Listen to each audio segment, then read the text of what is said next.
There is a bookstore on a street that most people walk past without noticing. It has a small green door, a handwritten sign in the window that says "Open," and a smell that reaches you before you even step inside.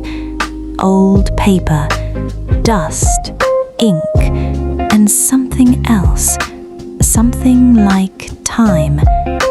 I found this bookstore by accident 3 years ago. I was looking for a coffee shop.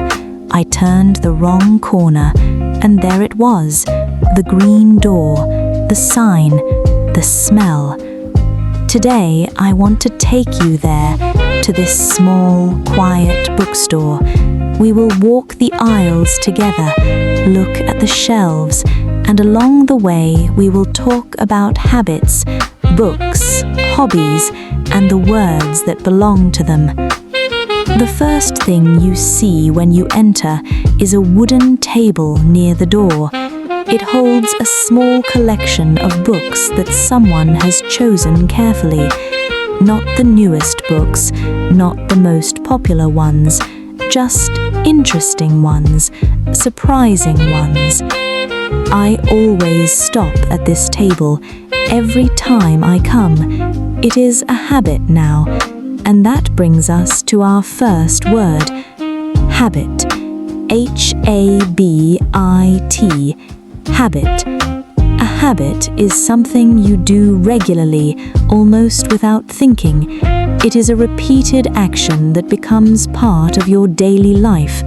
Some habits are small, like always checking the table by the door of a bookstore, or making tea before you sit down to read.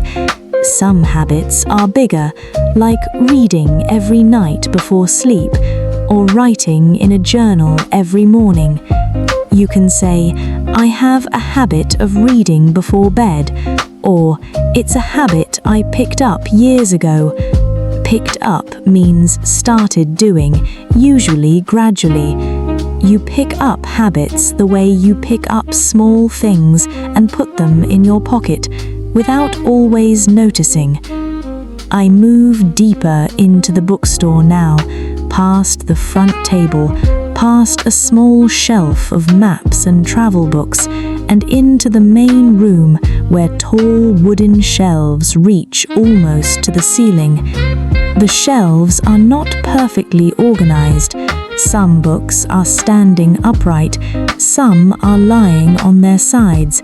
A few have small handwritten notes clipped to them. Notes left by the owner, I think. Little recommendations, little invitations.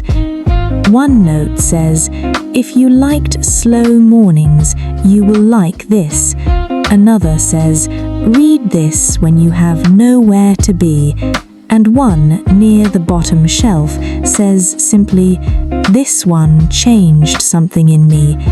No title written, just that sentence. The second word today is browse. B-R-O-W-S-E. Browse. To browse means to look through things slowly and casually, without a specific goal, just looking, exploring, letting things catch your eye. You browse a bookstore, you browse a menu, you browse the internet. It is a gentle, unhurried kind of looking. You can say, "I spent an hour just browsing," or "I wasn't looking for anything specific, I was just browsing." Browsing is one of the great pleasures of a bookstore, because you never know what you will find, and the not knowing is the whole point. There is a woman sitting in a corner of the bookstore. She has found a small wooden chair between two shelves. She's reading.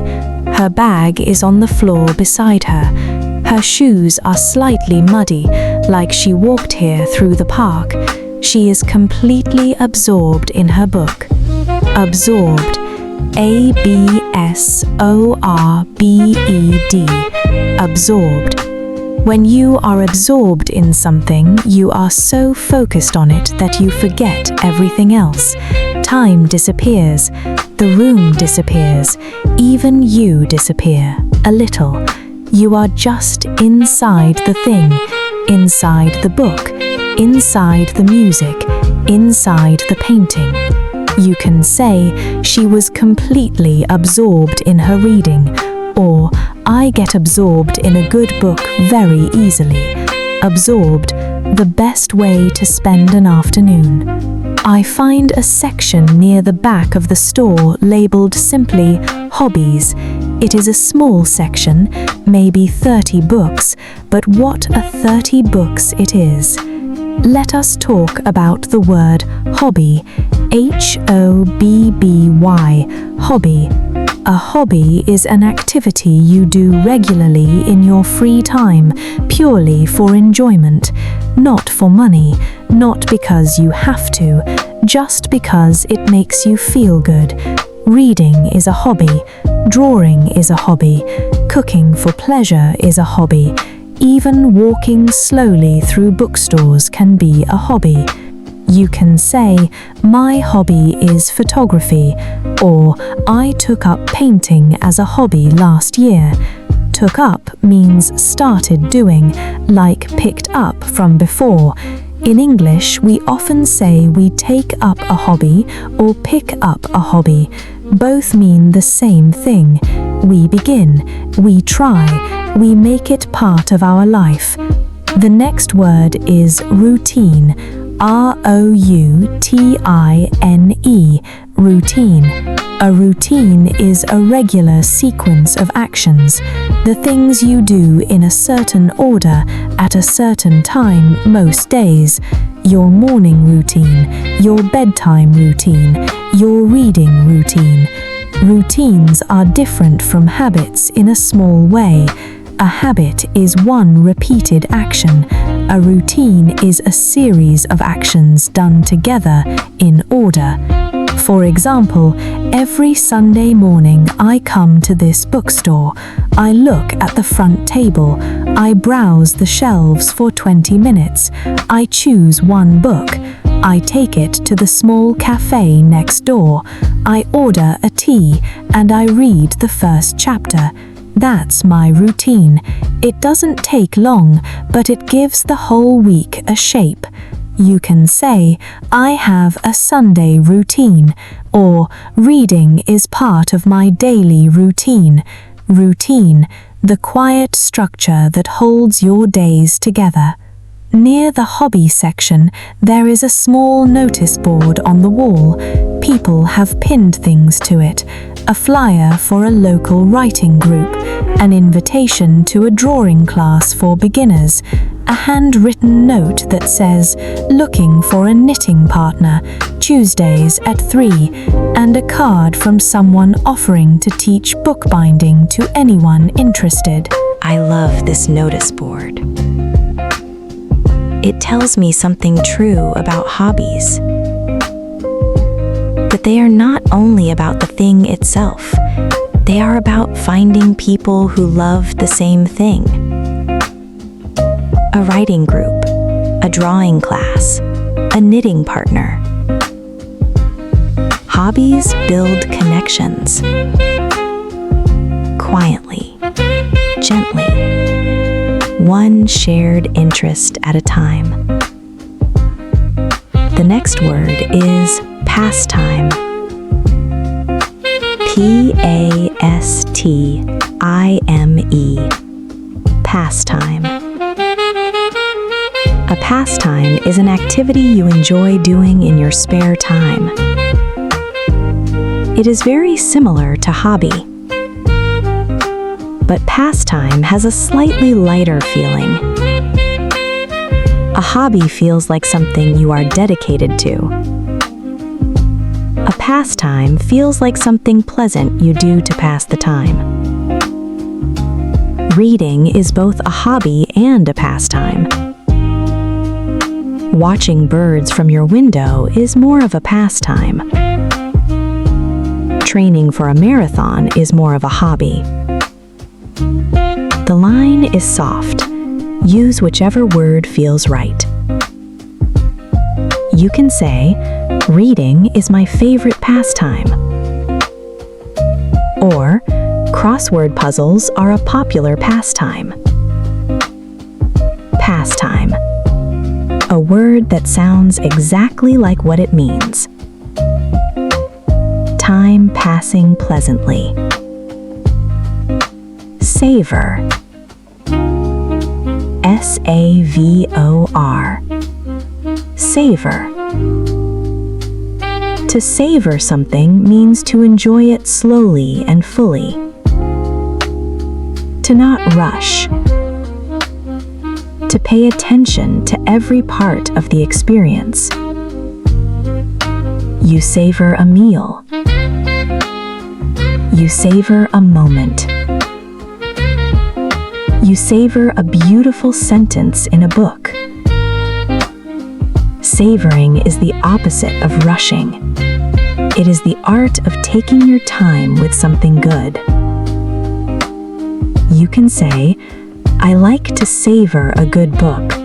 I never read too fast. Or, she savored every moment of the afternoon. Savor.